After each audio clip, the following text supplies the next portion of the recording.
It's great to see such a diverse range of people and organisations here. I remember coming to this ideas store many years ago when I first took on the library's brief in opposition and being blown away by what was happening here. I know it was controversial, changing the name from a library to an ideas store, but I also thought it was great to see what Tower Hamlets had done in investing in core sites and providing so much for the local community. And I think, as all of you know, who've come to this conference, you just walk through the door and you see a buzzing place that is clearly embraced by every part of this local community. And of course, what this conference is all about is about the role of communities and libraries in opening up thinking and new ways of working with libraries. We were delighted at DCMS when the Arts Council and the Local Government Association published guiding principles for local authorities about community libraries. And I think what was good about the research that was published, I hope most of you have seen it, was that it didn't make value judgments. I think that's very important. What it did was just set out, I think helpfully, different approaches that local authorities could consider when they looked at a more formal way of working with communities for the provision of library services and facilities.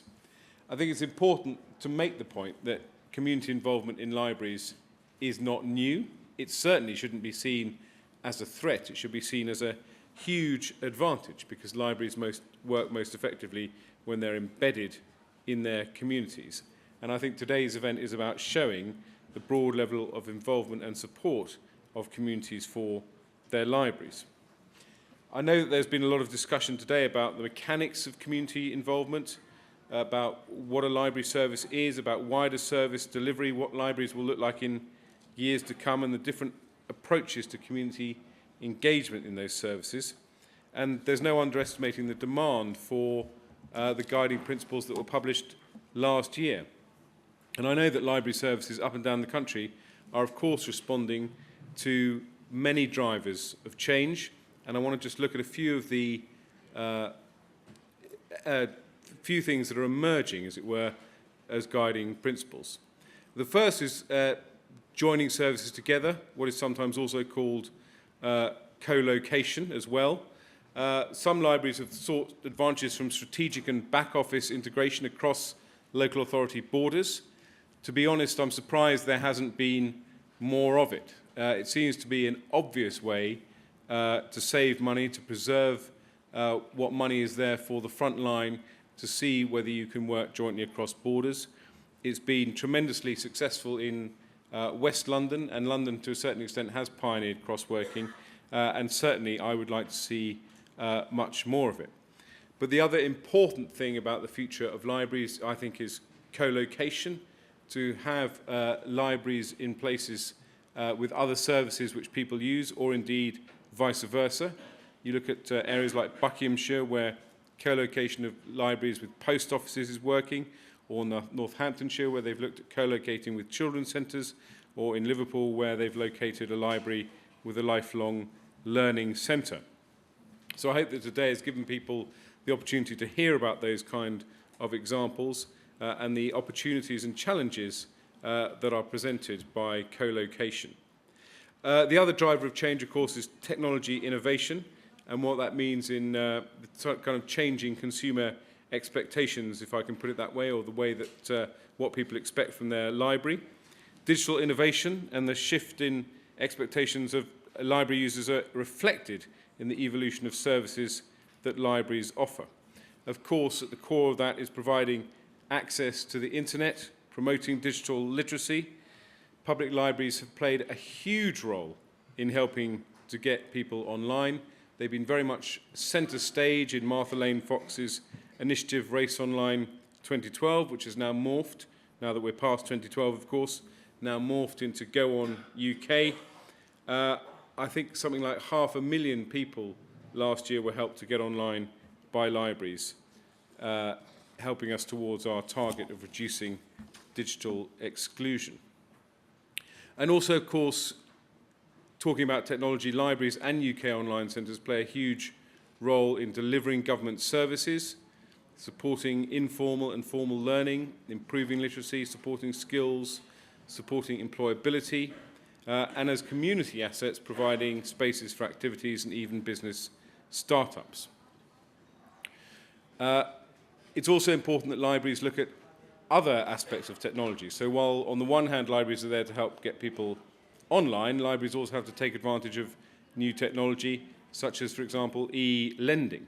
And as you know, we've commissioned a review by William Seacart into e-lending. That is due to report very shortly, because again, we recognise that government has to play a role in helping libraries and publishers come together to take advantage of this new service. Then, of course, library users' expectations are also changing in other ways, and that's why I was particularly pleased to help launch the Society of Chief Librarians 4 national offers, which were launched at the end of January. Those 4 offers were reading, obviously, health, information and digital, again demonstrating the sort of things that people expect from their libraries in the 21st century. So I'm thrilled to be here. I gather I'm going to be taking some questions after this. I'm very excited by the role of communities in libraries and the role of technology in helping change the kind of services that libraries are offering. And I'm very happy to take some questions. Thank you very much.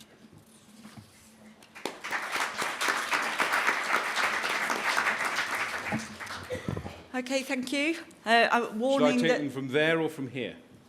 You can take them from here if you prefer. I don't mind. Stay up there. That means Okay. that everyone can see you. I think there's a few restricted views. As before, can people put their hand up, wait for the roving mic, and say your name, where you're from, and keep your question as brief as possible to allow everyone to have a go. Warning, Ed, that Minister Don Foster this morning couldn't stay around for many questions, so he did urge everyone to save up their difficult ones for you. So, no pressure. Well, he is a Liberal Democrat. Hi, Minister. Hello, is that on? Yep. Yep. Hi, I'm Mike McCusker from Fresh Horizons in Huddersfield. My question's around, today we've learned lots of things, lots of different approaches, but clearly there's an enterprise approach for communities running centres. However, with like 500-600 different groups, surely there's a role somewhere for central government to play a part in supporting the enterprise of those new organisations delivering libraries. So no way you can squeeze some money out of BIS to, you know, it's clearly meeting lots of your priorities, but it needs some pump priming. In terms of, if I answered the question correctly, are you talking about enterprising libraries as in libraries supporting business or other things? I mean, you're right. It's libraries being businesses. I mean, there are a lot of initiatives. I mean, I was talking earlier, I mean, the Cabinet Office has funding to support new models of community delivery. So the Cabinet Office is one area where people can go to access money. The Arts Council has money to support libraries, but that's specifically to link together cultural offers with libraries. And of course, BIS supports UK online centres, which are meant to support digital engagement through libraries. And then, of course, another area is the British Library, just to pick up on the enterprise point in a slightly tangential way. The British Library supporting effectively business advice centres in key libraries up and down the country, which was an initiative that was launched 2 or 3 weeks ago. But I would say probably Locality is the best organisation in terms of looking at business models, because could you describe a library as a business? Of course, it's a business in many ways, but obviously it's a community service first and foremost in terms of offering services to the community. I'm open to libraries looking for different revenue streams, but first and foremost, they're a community service. But I certainly think that what the other thing that underlies your question is government needs to join up much more effectively, DCLG, DCMS, Cabinet Office, to make one holistic offer for libraries, because people who are running a local library, particularly if you're a community group running a library, you want really one door to go through where you can find all the assets you need, and it shouldn't really bother you where they come from. It should bother us that we put them in one basket. Gentleman on the second row. Alan Templeton Can you hear me? I can hear you. Good. Alan Templeton from Libraries for Life for Londoners. You mentioned the review of e-book lending. The report from that review was due in January. It is now March. What has gone wrong? Is it anything to do with the Dutch situation? I don't think it's anything to do with the Dutch. I'm not going to blame the Dutch for this one. In Whitehall, I learnt a phrase which is that you say you're going to launch something in the spring, and the Whitehall spring runs from February to November, so it's a very good catch-all. Probably what has gone wrong is what has gone right, if I can put it that way, if that doesn't sound too confusing, which I think William Sieghart wants to launch his report with some very practical recommendations that can be implemented quickly. So while I think he's effectively kind of ready, I think he's probably looking at one or two projects that we could perhaps launch the report with. I also think reports like this get caught up in the infamous Downing Street grid. So, you know, I just wait to be told when I'm needed to launch this report, but I will take your question as a useful point to say, to find out exactly when we are going to launch the report, because I know effectively, you know, William's thinking was completed on time. So no, there should be no besmirching of William Sieghart's name in the delay of this report. It should fall down entirely to me. Any more questions? The lady at the front, and then the gentleman over there. Yes. Laura Swaffield, the Library Campaign. Everyone I've heard today, no matter how successful their community libraries are, they've all said, we did not want to do this. We would rather have had a proper professional library service. Have you got a comment? Well, I think that I've heard of lots of community people, libraries who who now look back and think they're running a better library for their community and are thrilled to have done it. Of course, we all want other people to do things for us, perhaps, but I absolutely am full of praise for communities that take on their libraries, and it's, you know, different circumstances demand different solutions. I always cite the library in my constituency in one village, Cholsey, that has effectively been started by the community because they knew the county council weren't going to open a library in Cholsey, let alone trying to keep open a library that was under threat. So I think there are huge opportunities. I do think that a lot of the people I talk to who do run community libraries say, rather like people who start a business, say if I knew then what I knew now, I might not have done it, but do also say they're very proud of what they've achieved and think they're running a more effective library service. I think it's important to remember that libraries grew up from the community, they're financed and supported by local authorities, and government can provide a framework and support and occasional cash injections. But I also think, you know, part of the whole libraries debate, and obviously we talk a lot about closures, we never talk about libraries that are opening. And nor do we, and I think this is again another challenge to local authorities, nor do we have the mindset which says, how can we set up, how can we provide a framework that actually allows communities like my community in Cholsey to set up a library, to establish a library that doesn't have to be the whole bells and whistles of the county library or the borough library, but can access the county's services, be it the book stock or the computers or the RFID readers, at a reasonable cost, and can be put in the village hall or the community hall and effectively act as a library. And what I like doing is whenever I'm going around visiting places, I was at a youth centre in Liverpool, for example, the other day, and one of my questions to them was, why don't you have a library? And they stopped and thought and said, actually, that's quite a good point. You know, perhaps we should have a library. And people don't think, because we're so used to saying, well, the local authority provides the library, and therefore, you know, people don't think, well, actually, if we've got a community space, why can't we have a library? Why do we have to wait for the local authority to set up an all-singing, all-dancing local authority library? Why can't we have a discussion with the local authority that says, what services can you give us, potentially sell to us at a reasonable cost, to allow us to establish our own library in an area where there's never been a library? So I think there's potentially, if we stop navel-gazing and saying it's all a terrible disaster, which I don't think it is by any stretch of the imagination, to see a renaissance of libraries if we do things in a different way. Now that's provoked a debate, and there are two questions coming straight off the back of that. You first. I think, sorry, Oh. to make sure everyone can hear the Hi mic, there. can we take a question from the back and then come back down the front? But Thank you. I'm concerned that people at the back aren't getting their chance, so... Thank you very much. My name's Stuart Bolton, where we run Stainforth for All, which is the community library in Stainforth, Doncaster. Ed Miliband's our leader up there. And what the lady was saying about not wanting to take the library over, we did want to take the library over in Doncaster, in Stainforth. Thought we could do a little bit more and a little bit better job than the council were doing. Well, that's Is your good. So role- you've corrected the record there. That's good. Obviously, you have two roles in government. One is the business advisor. I wonder if you would commit to investing in the poorer communities like ours up there in Doncaster. Stainforth is actually the most deprived area nationally on an educational level. So your plans to close the library were hardly designed to help, were they?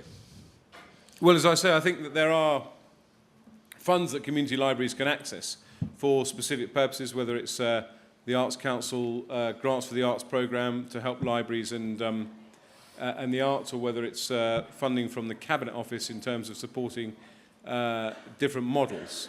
But certainly I would do my best to help you, and obviously, as Don Foster's not here, I can commit him to have a meeting with you to discuss what funds might be available. Thank you very much. You're welcome. Don, I'll make sure Don follows up on that. Okay, should we come back down to the front? There's a gentleman that had his hand up earlier, and then we'll take the two questions from you. The gentleman on there. Peter Richardson from the Users and Friends of Manor House Library in Lewisham. I'd like to talk about the 1964 Act, the Libraries and Museums Act, which appears to me to be somewhat redundant. So is there any plan for Parliament to repeal this particular act, or putting out its misery, just simply being there and not doing anything? Thank you. Well, I don't agree with you that the Public Libraries and Museums Act has to be put out of its misery. I think it performs a very important function, which is that it makes library services a statutory service, and I think that is vital. I do think, we will always to and fro with library campaigners about the effective use of the Act, and I will always be blamed for the fact that it's not been used. So what I would say is this, that its primary purpose is to make libraries a statutory duty, which I think is very important. There is the opportunity for the Secretary of State to intervene. As you know, it's only been used once. We do review every local authority that is reviewing its library service. We look over it and take our obligations seriously. But I think more importantly as well, local authorities take their duties seriously. Now, clearly local authorities will make changes which people don't agree with, just as they might do all sorts of different things that local people don't agree with. And it's people's democratic right to object and to campaign against those changes. But what I would say, hand on heart, is that every local authority I've seen that's changed its library service has done so very much with the Act in mind, very much with the Charterist review in mind, and have undertaken a thorough review of their library service. And it is clearly the case that they have done so on a whole range of factors, which includes the fact that, we live in the real world and there is less money around. So I do think the 64 Act plays a very important role, and I think without it, things could be significantly worse.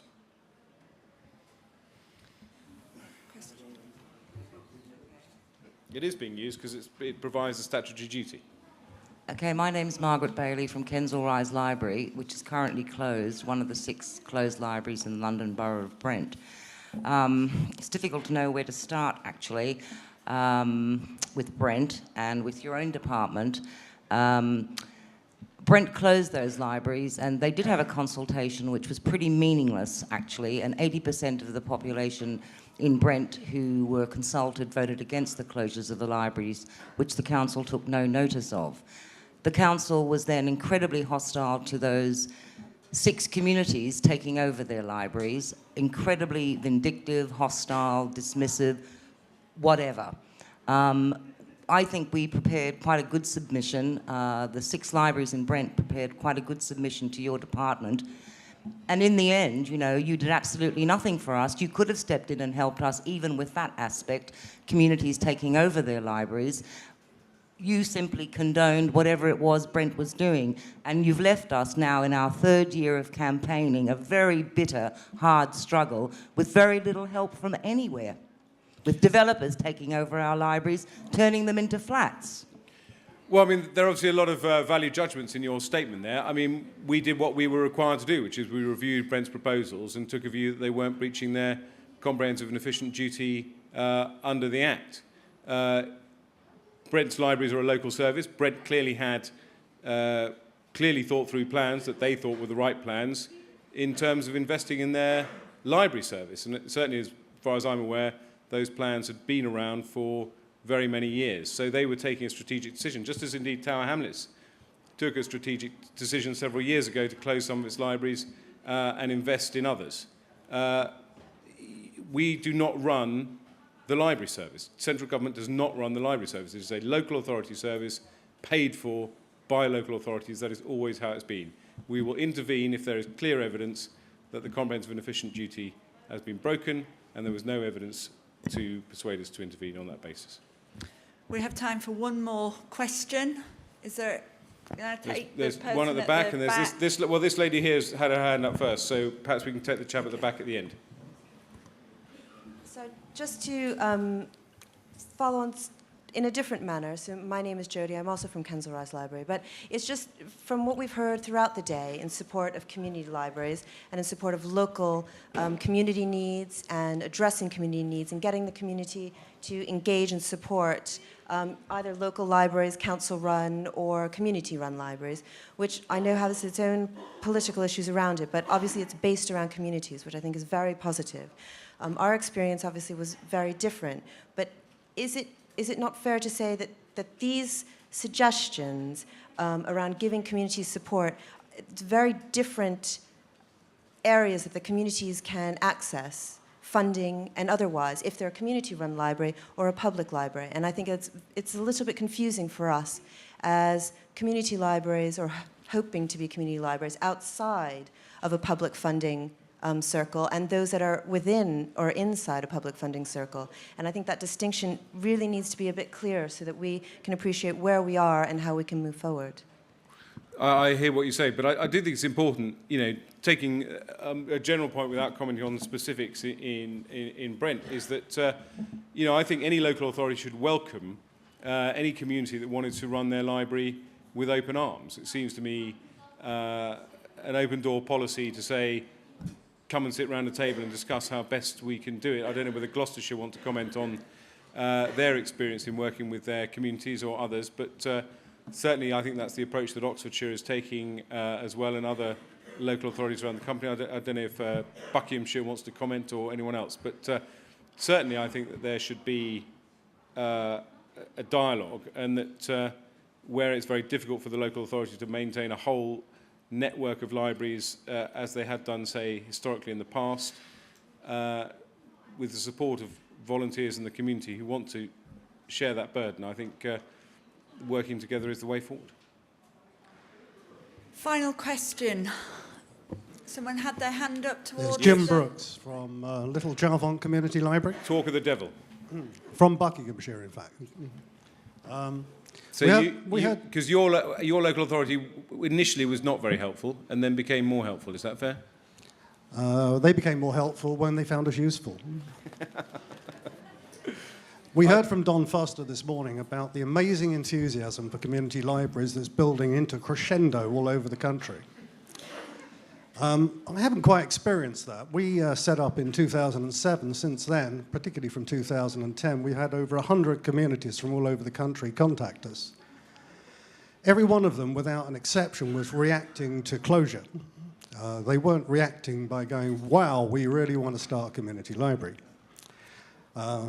In fact, I couldn't detect anybody who wanted to proactively do anything. What they were saying, this is not fair, let's start a community library instead. Every one of them needs a hell of a lot of support to get up and running. They just don't know where to start. They're all struggling, and in many cases with councils who are very, very difficult in terms of staffing them with essential support. And there's one I'd like to highlight because it's a really key issue, and there are councils all over the country who are hiding behind the Data Protection Act, and that is by denying community libraries access to the library management system. Many say, no, we can't do it because of data protection issues. Now, all I can say is that in Buckinghamshire, and I know elsewhere, that hasn't been an issue. And for the last 6 years, if there has been a Data Protection Act problem, then why isn't the head of the library service in jail by now? So... I just worked out what you said, yes. Right, so... Or at least fined by the Information Commissioner's Office. We don't want to take it too extreme. Well, okay. The fundamental issue here is that if councils are going to say, go on communities, set up a community library, and then deny them of essential resources, whether it be library management system or something else, what they're doing is they're setting them up to fail. Now, I hope to think that that's not a political act that's happening on purpose, but I'm sure it's happening by accident. And what I would like is a bit of a push centrally to say to these councils, it can be done. Yes, it can be done, so you do it. There are a number of points there. First of all, I think you've become an advisor to community libraries. I think the Cabinet Office is engaged with you, is that right? Keep the microphone up because I can't hear you reply. Yes, we do get funding from and the Cabinet Office. And is that working? I don't know. Yes, it is. Yes. Oh, the Cabinet Office funding. Well, we're a lot more wealthy, but the fact is we'd have done the work anyway. I know, but do you feel now that you're kind of providing... Keep the microphone. Don't give it back. Hold on. It's a karaoke. Do you feel that you're now providing a valuable service to community libraries up and down the country? I think that we were already providing a valuable service, and what we're now getting is some And are you now form going to send me a note with the kind of 10 key problems that community libraries face? I could do that. Great. Now, as far as I'm aware, I'm probably now stepping into areas that I shouldn't, but it would strike me as utterly bizarre. You know, the attitude of the council should not be no. The attitude of the council should be how can we help? So I would be interested to learn more about the data protection issue, but I'd also be interested to hear from any councils in the room who might want to elaborate on their attitude to community libraries. Gloucestershire, for example, may want to say a few words. Now you can give up the microphone.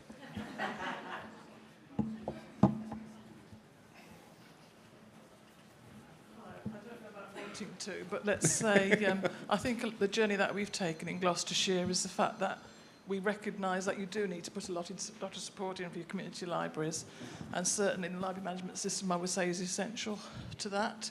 And there are issues around data protection, mainly as perceived by campaigners, I would say, because most people are not going to be in breach of the Data Protection Act, but there are ways around it, and our library management system providers have helped us with that, and equally in Warwickshire. Warwickshire, come in. Right. I think our approach in Warwickshire was, when we went down the community libraries route, was to ensure that they were sustainable. And we recognised right at the beginning the fact that in order for those libraries to be successful, the library service needed to put in a range of support. We had to make savings, but we had to put in the support to make them sustainable for the future. And just to add in from Barnet, to make sure that you don't think that party politics plays any part in this. We've heard some negative stories from Labour councils. Barnet, at the moment, a highly conservative council, is not supporting its community library. We would very much like some help, some facilitation from co-production was a word that was used, partnership work. If you could help us to come to that level of work with our local community. Here. Well, I'll certainly help you do that. No problem at all. Right. Well, we've got the ex-leader of Barnet Council in the House of Commons now, so when I bump into him later this week, I will ask for his help. Jolly good. I probably said far too many hairs running in that free and frank exchange of views, but it's been a delight to come here, to be back at the Ideas Store. I've thoroughly enjoyed it. I wish we had more meetings like this. I have huge confidence in the library service going forward. I want us to be optimistic, talk about the good news and talk about the opportunities. We know these are difficult times. We can't wave a magic wand. It is going to take hard work, but I do think libraries play an absolutely vital role in our communities and will continue to play a vital role, provided we recognise that sometimes things have to change and adapt and be flexible going forward. That is not to downgrade in any respect at all some of the issues that people have faced in their local communities, the anger and frustration they perhaps feel with their local council, and the hard work that many of the people in this room have had to put in order to save a service that they treasure and love. Thank you very much for having me.